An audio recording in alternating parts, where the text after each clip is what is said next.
വിജയേട്ടാ നമസ്കാരം. നമസ്കാരം. ഇന്ന് കേരളത്തിലെ ടോപ്പിക്ക് ഒരു ഹോട്ട് ടോപ്പിക്കാണ്. ഹോട്ട് ടോപ്പിക് എന്ന് ഞാൻ പറയുമ്പോൾ അക്ഷരാർത്ഥത്തിൽ ഹോട്ട് തന്നെയാണ്. നമ്മുടെ ഒരു യുവ MLA പല പെൺകുട്ടികളെയും വശീകരിച്ച് അദ്ദേഹത്തിന്റെ പ്രണയക്കെണിയിൽ വീഴ്ത്തി, ചതിക്കുഴിയിൽപ്പെടുത്തി, 5 സ്റ്റാർ ഹോട്ടലുകളിൽ മുറിയെടുത്ത് ഗർഭിണികളാക്കി ഗർഭചിത്രം നടത്താനായി പ്രേരിപ്പിച്ചു എന്നതിന്റെ ഓഡിയോ റെക്കോർഡ് അടക്കം പുറത്തു വന്നിട്ടുണ്ട്. പോരാത്തതിന് 60 വയസ്സായ അമ്മമാരെ പോലും ഈ കാമഭ്രാന്തൻ വെറുതെ വിട്ടിട്ടില്ല എന്നൊക്കെയാണ് മാധ്യമങ്ങൾ വാർത്ത കൊടുത്തുകൊണ്ടിരിക്കുന്നത്. അവരെ ന്യായീകരിക്കുന്ന പക്ഷം ഒരു ഭാഗത്ത് ഓൺലൈൻ മാധ്യമങ്ങൾ അടക്കമുണ്ട്. ഞാൻ രാഹുലിനെ വെള്ളപൂശുകയല്ല എന്നൊക്കെ പറഞ്ഞ് പല മാധ്യമങ്ങളും പല വാർത്തകളും ചെയ്യുന്നുണ്ട്.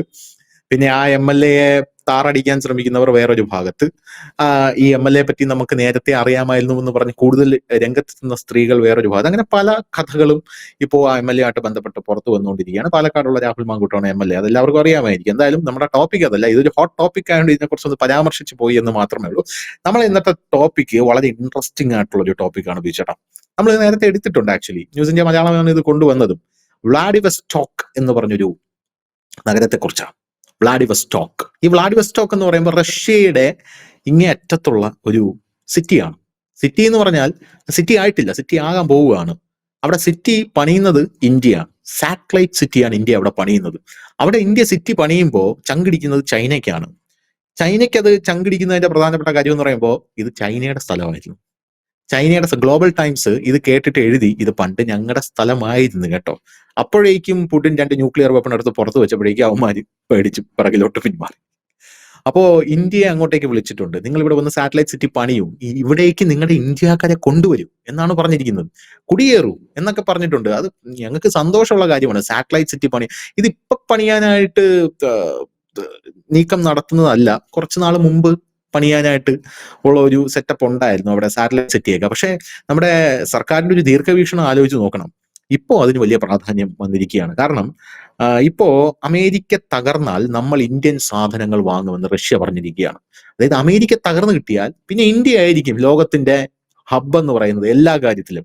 അപ്പോൾ ആ ഇന്ത്യയിൽ നിന്ന് ഞങ്ങൾ സാധനം വാങ്ങും എന്ന് റഷ്യ പറഞ്ഞിരിക്കുകയാണ്. അങ്ങനെ റഷ്യ പറയുന്നതിന്റെ പിന്നിൽ വേറൊരു കാരണമുണ്ട്. അമേരിക്കയുടെ ഒരു ഉപരോധം നമുക്കെതിരെ വരുന്നു എന്നുള്ള ഒരു സൂചനയുണ്ട്. കഴിഞ്ഞ ദിവസം നമ്മുടെ ജയശങ്കർ റഷ്യയിൽ പോയിരുന്നു. അവിടെയുള്ള ചർച്ചകളിൽ നിന്നൊക്കെ ഉരുത്തിരിഞ്ഞു വന്നൊരു സാധനം, ഒരു ഉപരോധം വരാനുള്ള സാധ്യതയുണ്ട്. അങ്ങനെ ഉപരോധം വരികയാണെങ്കിൽ നമ്മൾ ആ കോറിഡോർ എത്രയും വേഗം തുറക്കണം. ചെന്നൈ വ്ളാഡിവസ്റ്റോക്ക് കോറിഡോർ, അതായത് റഷ്യയിൽ നിന്നും എണ്ണ ഇന്ത്യയിലേക്ക് എത്തിക്കാനും മറ്റു പല ആവശ്യങ്ങൾക്കുമായി ചെന്നൈ വ്ളാഡിവസ്റ്റോക്ക് സമുദ്രപാത, ആ കോറിഡോർ ഉടനെ തന്നെ തുറക്കണം എന്നാണ് ഇപ്പോൾ വരുന്ന റിപ്പോർട്ടുകൾ പറയുന്നത്. ഈ ചെന്നൈ വ്ളാഡിവസ്റ്റോക്ക് കോറിഡോർ എന്ന് പറഞ്ഞാൽ ഇപ്പോൾ നമ്മൾ എണ്ണ കൊണ്ടുവരുന്നത് വളരെ വളഞ്ഞു ചുറ്റി, ട്രാൻസ്പോർട്ടേഷൻ ഫീ ഭയങ്കര കൂടുതലാണ്. പക്ഷേ ഈ കോറിഡോർ തുറന്നാൽ ഇതിന്റെ പകുതിയായിട്ട് ഈ ട്രാൻസ്പോർട്ടേഷൻ ഫീ കുറയും എന്നുള്ളതാണ്. ചെന്നൈയിൽ നിന്ന് മലേഷ്യ, അവിടെ നിന്ന് ഫിലിപ്പൈൻസ്, അവിടെ നിന്ന് നേരെ ഈസ്റ്റ് ചൈന വഴി സൗത്ത് കൊറിയ, അവിടെ നിന്ന് വ്ളാഡിവസ്റ്റോക്കിലേക്കാണ് ഈ കോറിഡോർ എന്ന് പറയുന്നത്. ഈ കോറിഡോറിന്റെ ഒരു ചിത്രം ഇതാണ് ആ കോറിഡോറിന്റെ ചിത്രം. പ്രേക്ഷകർക്ക് കാണാൻ പറ്റുമെങ്കിൽ ഇങ്ങനെയാണ് അത് പോകുന്നത്. ആ വര ശ്രദ്ധിച്ചാൽ മനസ്സിലാവും. ചെന്നൈയിൽ നിന്ന് നേരെ ഫിലിപ്പൈൻസ്, ഫിലിപ്പൈൻസിൽ നിന്ന് മലേഷ്യ, മലേഷ്യയിൽ നിന്ന് നേരെ മുകളിൽ സൗത്ത് കൊറിയ, അവിടെ നിന്ന് അങ്ങ് അറ്റം വ്ളാഡിവസ്റ്റോക്ക്. ഇങ്ങനെയാണ് ഇത് പോകുന്നത്. ഈ കോറിഡോറാണ് ഇപ്പൊ. ഇത് വലിയ നീക്കം എന്ന് പറഞ്ഞാൽ നമ്മൾ എപ്പോഴും പറയാം വമ്പൻ നീക്കം. ഇത് ആക്ച്വലി ഒരു വമ്പൻ നീക്കമാണ് ഇന്ത്യ നടത്തുന്നത്. യഥാർത്ഥത്തിൽ ഒരു പുതിയൊരു യുഗം തന്നെ തുറക്കുന്നതിന്റെ ഒരു ഭാഗമായിട്ടാണ് എന്ന് നമുക്ക് കരുതേണ്ടി വരും, അല്ലേ? ഇപ്പം നമുക്ക് അതിന്റെ ഒരു പീഡനത്തിന്റെ കാര്യം വന്നപ്പോൾ രണ്ടുപേരും നമുക്ക് അതിൽ കൂടെ പറഞ്ഞു പോകേണ്ടി വരും. കാരണം നമ്മൾ ദേശീയ തലത്തിൽ നോക്കിയാല് ഏറ്റവും കൂടുതൽ ജനപ്രതിനിധികള് ഈ പീഡനക്കേസിൽ പ്രതിയാകുകയും ഭരണം പോവുകയും ഒക്കെ ചെയ്തൊരു സംസ്ഥാനം കർണാടകയാണ്. കർണാടകത്തിൽ ഇതൊരു നിത്യ അഭ്യാസമാണ്. കൗൺസിലർ മുതൽ MLA മാര് മുതൽ ഈ അശ്ലീല ആയിട്ട് അവിടെ ഒരു ചാനൽ തന്നെ, ഒരു ബ്രോഡ്കാസ്റ്റിംഗ് ചാനൽ തന്നെ ഇതിനു വേണ്ടി പ്രവർത്തിക്കുന്നുണ്ട്.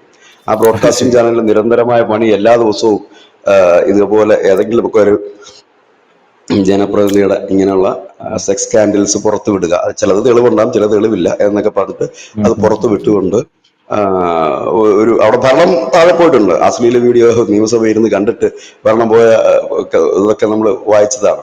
അപ്പം അതിനകത്ത് ഇതാരും പിന്നോട്ടില്ല. കോൺഗ്രസും BJP എല്ലാം അതിൽ പങ്കാളികളാണ് ഈ വീഡിയോ കണ്ടതിനകത്ത്.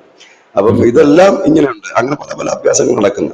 കേരളത്തിലും മുമ്പ് ഈ രാഷ്ട്രീയ രംഗത്തെ ഒരു എന്താണ് പറയുന്നത്, ഈ അധികാരവും പെണ്ണും ലോകത്തെമ്പാടും യുദ്ധത്തിലേക്ക് നയിക്കുന്നതും ഈ കാരണങ്ങൾ തന്നെയാണ്. അധികാരവും പിന്നെ 100%. പെണ്ണുമാണ്. ക്ലിയോപാട്രയുടെ കഥ നമുക്കറിയാം. കേരളത്തിലേക്ക് വന്നു കഴിഞ്ഞാൽ ശ്രീ ഉമ്മൻചാണ്ടിയുടെ അധികാരം പോകുന്നതിനും ഒരു സ്ത്രീ കാരണമായിട്ടുണ്ട്. അതെ. തലനാരിഴയ്ക്ക് ശ്രീ പിണറായി വിജയൻ രക്ഷപ്പെട്ടത് ഒരു സ്ത്രീ കാരണമാണ്. ഇപ്പോൾ ഇദ്ദേഹത്തിനെതിരെയും വരുന്നു.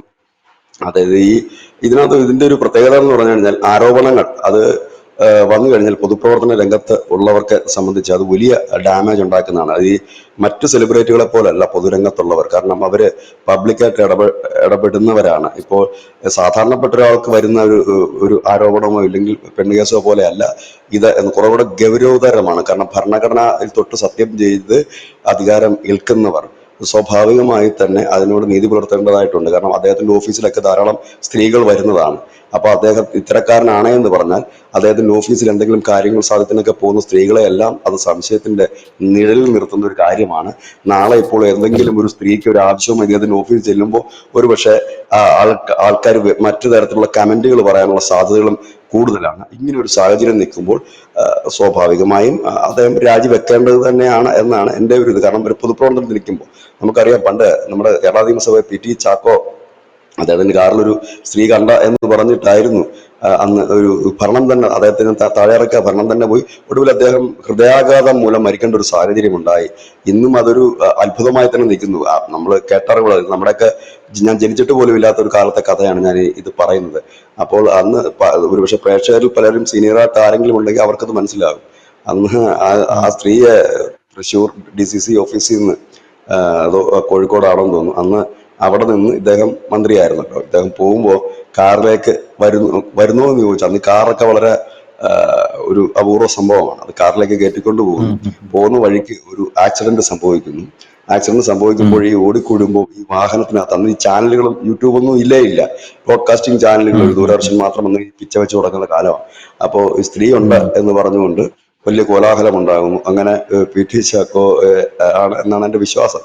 അദ്ദേഹം ഇങ്ങനെ അപ്പൊ ഇങ്ങനെയുള്ള ഒരുപാട് സംഭവങ്ങൾ അപ്പൊ ഈ പൊളിറ്റിക്സിൽ ഉള്ളവര് വളരെ ഒരു നൂൽപ്പാലത്തിൽ കൂടിയാണ് അവരുടെ സഞ്ചാരം എപ്പോഴും. പക്ഷെ ഈ ആധുനിക കാലത്ത് റീൽസും റിയലും ഒന്നും വ്യത്യസ്തമല്ല. റീലും റിയൽസും ഒരുപോലെ കൊണ്ടുപോകുന്ന ഒരു ലൈഫാണിത്. അവിടെ കുറച്ചുകൂടെ പൊതുപ്രവർത്തന രംഗത്തുള്ളവർ ജാഗ്രത പാലിക്കേണ്ടതാണ്. അവർ കുറച്ച് ധാർമ്മികത ഉയർത്തിപ്പിടിക്കേണ്ടത്. ഇവിടെയൊക്കെയാണ് നമ്മൾ ചില നേതാക്കന്മാരെയൊക്കെ വാനോളം ഉയർത്തുന്നതും പുഴുത്തുന്നതും ഒക്കെ. നരേന്ദ്രമോദിയൊക്കെ അജേയനായി നിൽക്കുന്നതും ഇതുപോലെയുള്ള പേഴ്സണലായിട്ടുള്ള ഒരു ചീത്തപ്പേര് പോലും അദ്ദേഹത്തിനെതിരെ ഉയർത്താൻ ആർക്കും കഴിയുകയുമില്ല. അവിടെയാണ് ലോകമാധ്യമങ്ങൾ തന്നെ പരാജയപ്പെട്ടു പോകുന്നത്. കാരണം അദ്ദേഹത്തിനെതിരെ വാർത്ത സൃഷ്ടിക്കാൻ ശ്രമിക്കുമ്പോൾ പരാജയപ്പെട്ടു പോകുന്നതും അവിടെയാണ്.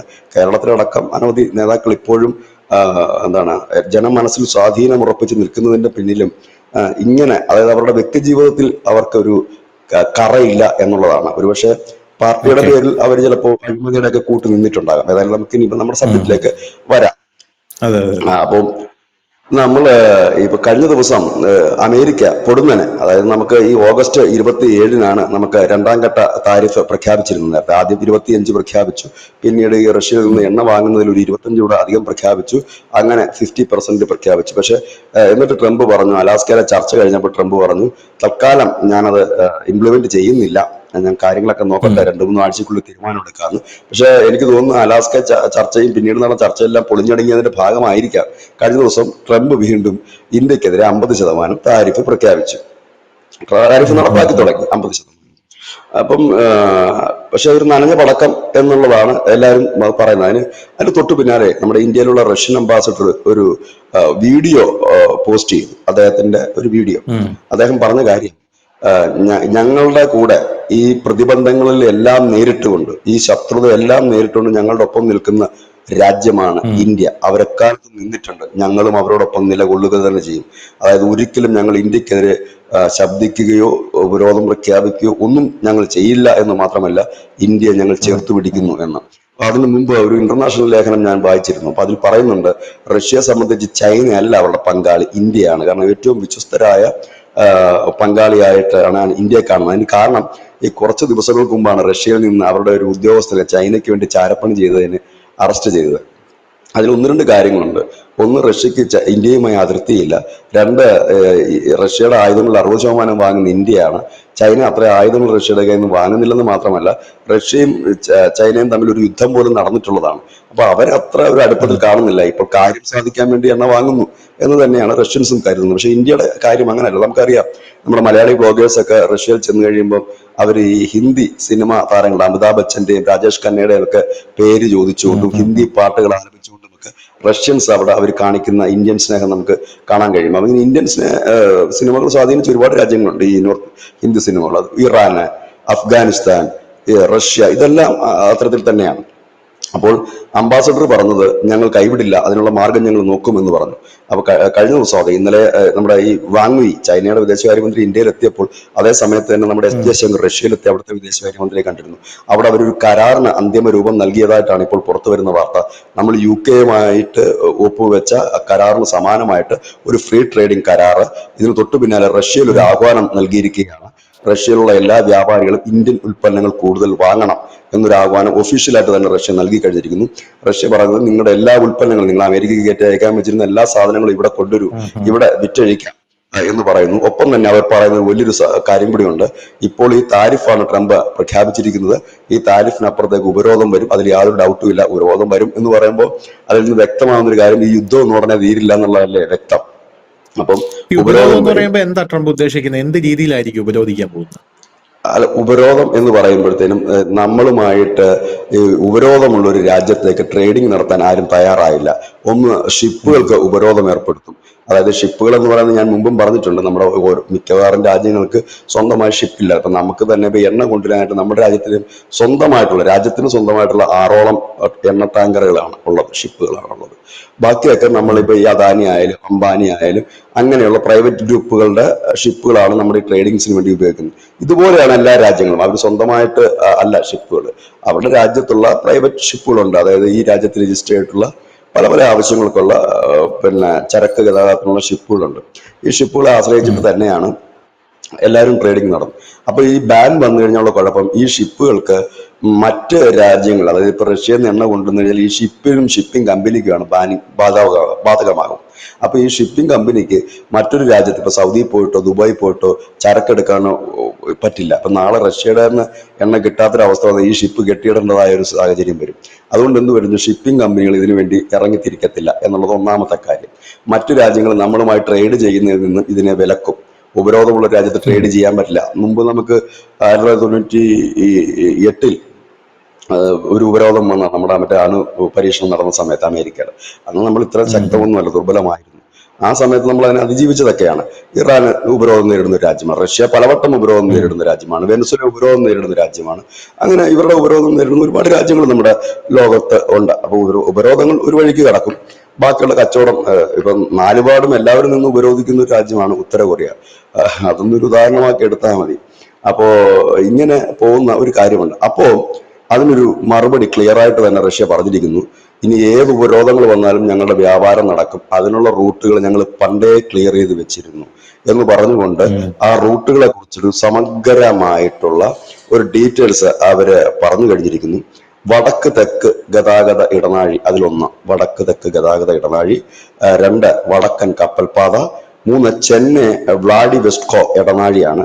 ഇതാണ് ഇമ്പോർട്ടന്റ്. ഒരുപക്ഷെ ന്യൂസ് ഇന്ത്യ മലയാളം പോയിന്റ് സ്ഥിരമായി കാണുന്ന പ്രേക്ഷകരാണെങ്കിൽ ഒരുപക്ഷെ ഈ വാർത്ത ശ്രദ്ധിച്ചിട്ടുണ്ടാകും. ഞങ്ങൾ മാസങ്ങൾക്ക് മുമ്പ് തന്നെ റിപ്പോർട്ട് ചെയ്തിരുന്നു ഈ വ്ളാഡിവസ്റ്റോക്ക് വാർത്ത. ഇതിനോടനുബന്ധിച്ച് ഞങ്ങൾ ഒരു 3-4 വാർത്ത ചെയ്തിരുന്നു. ഏറ്റവും അവസാനം ഞങ്ങൾ ഈ വാർത്ത ചെയ്യുന്നത് ഒരാഴ്ചക്ക് മുമ്പാണ്. അതിന്റെ കാര്യങ്ങളോടെ പറയാം പ്രേക്ഷകർക്ക്. ആദ്യമായി നമ്മൾ ഈ വാർത്ത ചെയ്യുന്നത് എപ്പോഴേന്ന് ചോദിച്ചു കഴിഞ്ഞാൽ, നമ്മളുടെ ഒരു ഷിപ്പ്, ഒരു മർച്ചന്റ് നേവിയുടെ 2 ഷിപ്പുകൾ ഈ ഫിലിപ്പീൻസിന് സമീപമുള്ള ദ്വീപിനടുത്തുകൂടി വന്നപ്പോൾ, അതായത് ഈ ചെന്നൈ വ്ളാഡിവസ്റ്റോക്ക് എന്ന് പറയുന്ന ആ റൂട്ടാണ്, ചെന്നൈയിലേക്ക് വരുന്ന ഷിപ്പായിരുന്നത്. ആ ഷിപ്പ് ഈ ഫിലിപ്പീൻസിന്റെ അടുത്തുള്ള ബോർഡറിലുള്ള ഒരു ദ്വീപ്, ആ ദ്വീപാണ് കഴിഞ്ഞ ദിവസം ചൈനീസ് ഷിപ്പുകളെ ആക്രമിച്ചു ഫിലിപ്പീൻസ് എന്ന് പറഞ്ഞിട്ട് വാർത്ത വന്നത്. ആ ദ്വീപിന് സമീപം എത്തിയപ്പോൾ ചൈനീസ് കപ്പലുകൾ അതിലേക്ക് ഈ വെള്ളം ചീറ്റിച്ചുകൊണ്ട് ഒരു പ്രതിരോധം തീർക്കാൻ ശ്രമിക്കുകയും ഇന്ത്യ അതിനെ ധൈര്യമായി നേരിടുകയും ചെയ്തൊരു കാര്യം നമ്മൾ പറഞ്ഞിരുന്നു. അത് ചൈനയ്ക്ക് ഒരു തലവേദനയാണ് നമ്മൾ അതുവഴി ഒരു റൂട്ട്. കാരണം ആ റൂട്ട് വഴി ആരെയും പോകാൻ ചൈന സമ്മതിക്കാറില്ല, അമേരിക്കയെ പോലും പോകാൻ സമ്മതിക്കാറില്ല. അവിടെയാണ് നമ്മുടെ മർച്ചന്റ് നേവിയുടെ 2 ഷിപ്പ് അവിടെ വന്നത്. പക്ഷെ പിന്നീട് ഷിപ്പ് അവിടെ നങ്കൂരം വിട്ടു. നമ്മുടെ ഷിപ്പ് എന്താണ് നമ്മൾ ഈ കച്ചവടത്തിനാണ് പോകുന്നതെന്ന് കണ്ടതുകൊണ്ടോ, ഒരുപക്ഷെ ധനുഷ് പറഞ്ഞതുപോലെ പുടിൻ പറഞ്ഞിട്ടുണ്ടാകും അതങ്ങനെ തൊട്ട് കഴിഞ്ഞാൽ നിന്റെ പണി ഞങ്ങൾ തീർക്കുമെന്ന് പറഞ്ഞതിന്റെ പേരിലാണോ എന്തോ ആ ഷിപ്പ് അവിടെ നിന്ന് പോവുകയും ചെയ്തു. അപ്പൊ ഈ വ്ളാഡിവസ്റ്റോക്കിൽ നമ്മൾ വലിയ രീതിയിൽ മുതൽ മുടക്ക് നടത്തിയിട്ടുണ്ട്. അവിടെ വലിയ രീതിയിലുള്ള ഒരു നിർമ്മാണ പ്രവർത്തനങ്ങളും മറ്റും നടത്തിക്കൊണ്ട് വരികയാണ്. അതായത് അമേരിക്കക്ക് അലാസ്ക റഷ്യ മുമ്പ് പൈസയ്ക്ക് വിറ്റിരുന്നുവെങ്കിൽ ഇത് റഷ്യ ഇവിടെ വന്ന് നിങ്ങൾ ഒരു ഇത് സ്ഥാപിച്ചോളൂ എന്ന് പറഞ്ഞിട്ടാണ് ഈ വ്ളാഡിവസ്റ്റോക്കിൽ കൊടുക്കുന്നത്. ഇതേപോലെ തന്നെ റഷ്യയുടെയും കൂടെ അനുവാദത്തോടു കൂടിയാണ് നമ്മൾ താജിക്സ്ഥാനിൽ നമ്മുടെ ഒരു വ്യോമത്താവളം ഉൾപ്പെടെ പണിത്. ഇത് പക്ഷെ വ്യോമത്താവളം പോലെയല്ല, ഈ നമുക്ക് അത് സ്വന്തമായി തന്നെ ഉപയോഗിക്കാനുള്ള ഒരു കാര്യമാണ് ഈ വ്ളാഡിവസ്റ്റോക്ക്. കാരണം അതൊരു തുറമുഖ നഗരം കൂടിയാണ്. ഈ ഒരു സ്ഥലത്തിന് ചൈനയ്ക്ക് പണ്ടേ നോട്ടമുണ്ട്. കാരണം ഒരു നിർണായക സ്ഥലത്ത് കിടക്കുന്ന തുറമുഖമാണ്. ഇത് ആര് നമ്മളെ ബ്ലോക്ക് ചെയ്താലും, ഏത് കപ്പൽശാലകൾ ബ്ലോക്ക് ചെയ്താലും ഇതുവഴി നമുക്ക് കടന്നു വരാൻ പറ്റും. ഇത് റഷ്യയിൽ നിന്ന് മാത്രം ഉൽപ്പന്നം കൊണ്ടുവരുന്ന ഒരു പോർട്ടല്ല ഇത്. ഇതിന് റഷ്യ വഴി യൂറോപ്പ് വരെ എത്താൻ കഴിയും, ഇല്ല മിഡിൽ ഈസ്റ്റിൽ നിന്ന് അവിടെ സാധനം എത്തിച്ചിട്ടും ഇവിടെ എത്തിക്കാൻ കഴിയും. കാരണം ഇതെല്ലാം കണക്റ്റഡ് ആയി കിടക്കുന്ന ഒരു സ്ഥലമാണ്.